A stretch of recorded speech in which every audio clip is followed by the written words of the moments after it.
Sur un tout autre plan, la mort du général Idriss Firmin-Gary continue de susciter les réactions, au nombre desquelles celle du staff technique des membres du Football Canon 105, une formation dont il a été membre fondateur et président d'honneur. Alan Médégué, Gérard Mindo.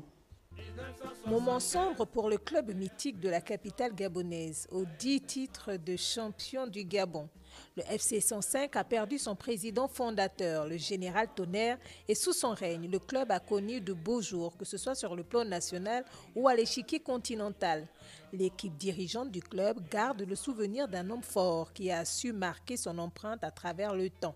La tristesse est à son comble. C'est une nouvelle qui est arrivée comme un couperet. Mère Nature a pris et puis on est sous l'émotion, on est sous le choc. Nous, en tant que, entre guillemets, héritiers de son œuvre footballistique, nous sommes en ce moment en train de voilà, nous rappeler au grand souvenir de ces hauts faits et au-delà de regretter son départ, bien sûr.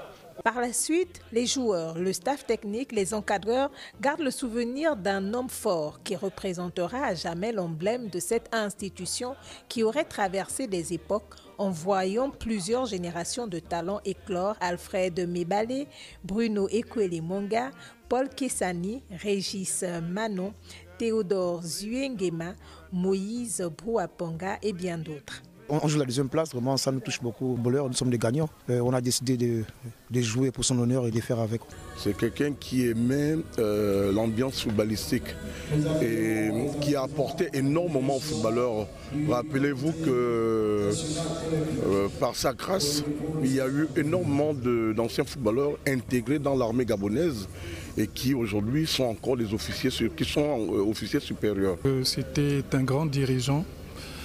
Et lorsqu'il se retrouvait dans le cadre du football qu'il aimait et qu'il affectionnait particulièrement, c'était un tout autre homme, loin de cette caricature du militaire assez rigoureux. C'est quelqu'un qui respectait le footballeur dans sa plénitude.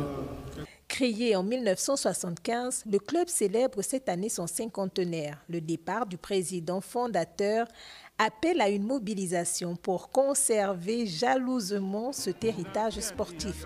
Les canonniers, anciens et nouveaux, entendent rendre à leur patriarche un hommage hautement mérité.